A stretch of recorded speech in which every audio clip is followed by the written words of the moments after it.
So we're in the height of spoiler season right now, but the BNS announcement is just a little over a day away. Do we expect to see any changes other than the LL changes? I think probably not in either format.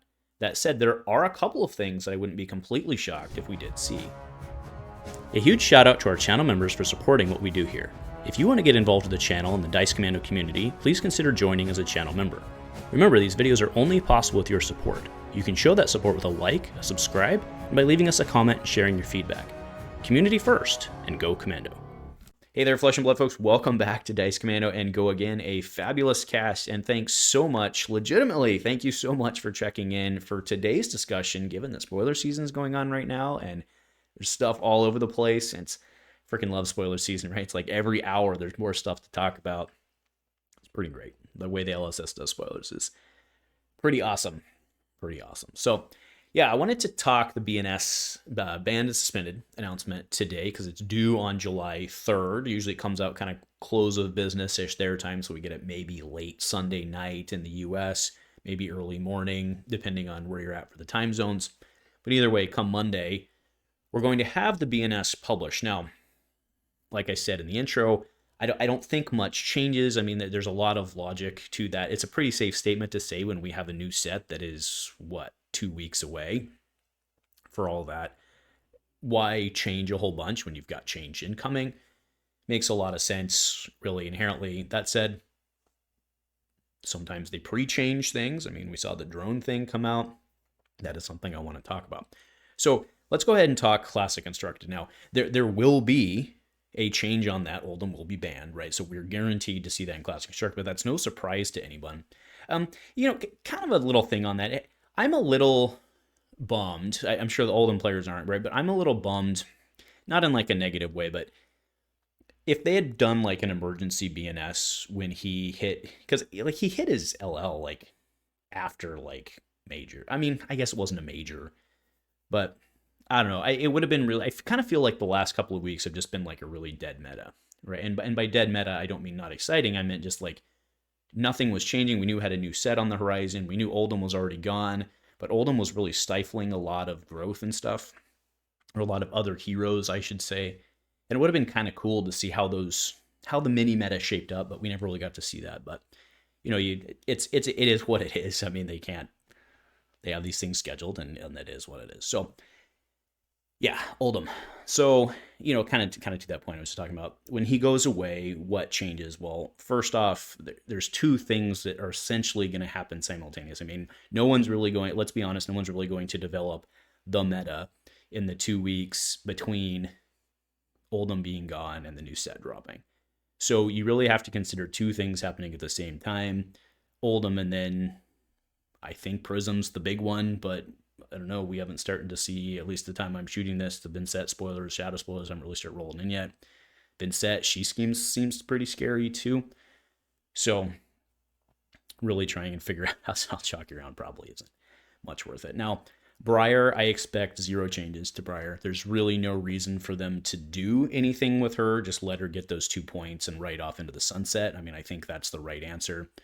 I do think it's a bummer that Rosetta Thorn's going to be around for the beginning. And honestly, if you're someone, this is just a me thing, but if you're someone who's trying to figure out how to learn Vincent, you should probably do so without Rosetta Thorn. I mean, unless you're in Blitz, that's a different story because they'll be around for longer in Blitz. But Briar will almost certainly get, I mean, it's Nats, but there's a lot of small countries and she only needs 2 points. So maybe you have Rosetta Thorn for Worlds.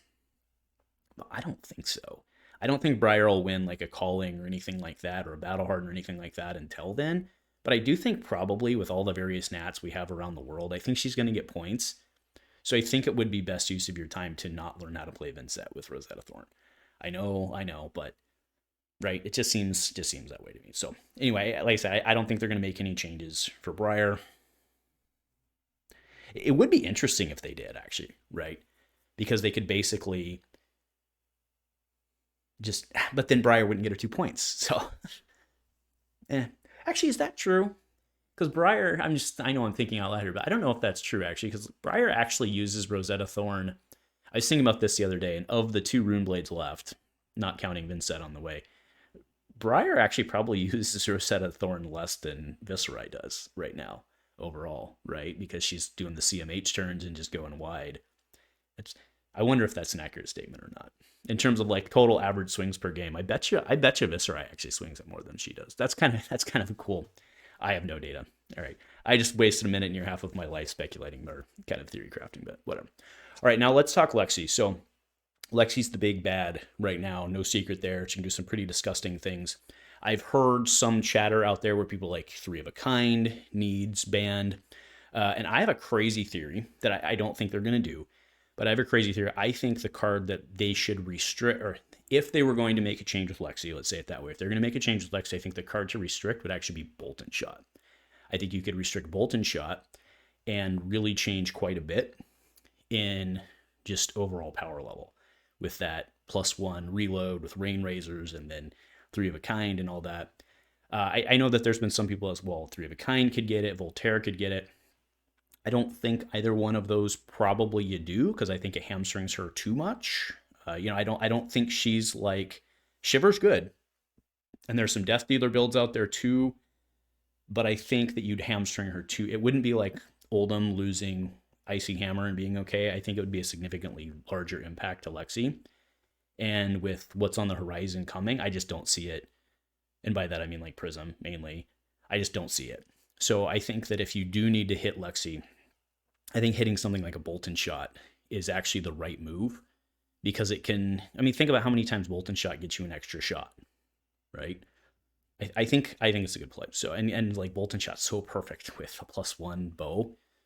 So good.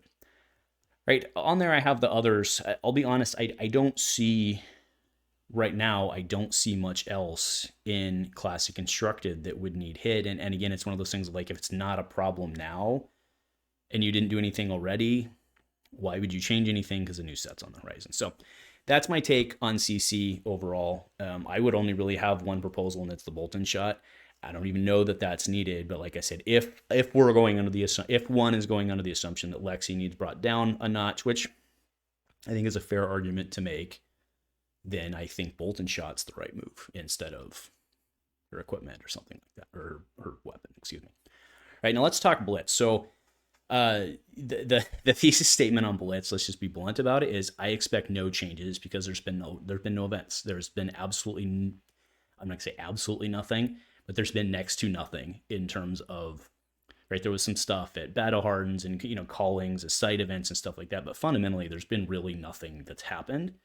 So I don't think they're gonna change anything. That said, drone needs to go away. They've had their experiment with drone. There's been some cool things that have come out of it, but drone it's bad news. It just needs to go away. The Riptide is such a cool hero. He's such a cool hero. And all that people think about, or at least all the people in my circle think about, is how horrible it is to play drone Riptide. Now, I do want to grant something, that Riptide in paper and Riptide on Talishar are completely different, because people aren't going to bring drone Riptide, by and large, people aren't going to bring drone Riptide to armories, because I just don't see it not going to time several times during an armory with either people who don't play it or people who are tactically just like swinging Cintauri Saber 40 times. I just don't see it not going. So anyway, there have been some cool things that have come out of the drone thing, right? There's like the Ira deck is pretty cool. Like, it's just like a stab 2/7 Ira deck. That's pretty cool, kind of like back to basics there. But fundamentally, the primary reason I am anti-drone, sorry, big motorcycle. The primary reason I am anti-drone is that it hasn't really impacted, all in all, the top meta of Blitz right now, right? Kano still reigns supreme. The drone decks actually get murdered by him, so it's kept them out. And what you've really created then is this top table, bottom table having no fun scenario, right? Where the decks that, like the fatigue type decks that can prey on kind of like the mid tier decks, do really, really, really well, but they get so killed by the top tier decks. What happens is you have the top tier decks playing up here that would normally kill these decks anyway, and then these other people have to sit and lose for a half hour. It sucks. That's not That's not good. In my opinion, that is not good. And I think that unless the change you made, right, again, it was an experiment. I'm not faulting anybody for that, but unless the change that they made was actually going to change up the meta itself and slow down the game, I don't think it has slowed down the game except for the folks who weren't playing the game uber fast, and now it just sucks. So I think the experiment's done. Again, this is my opinion. I know there's a lot of people out there who enjoy the drone thing. I don't. I think it's really only moving. I don't think it's impacted the meta, and I think it's really on the NPE side. So that's my speculation abound. I really think that drone needs to go away. I don't think they will, though. I think they brought it back for a reason. I think that they can always hide behind the, well, there's no data, but they brought it back for a reason, which is probably Prism, maybe, I don't know.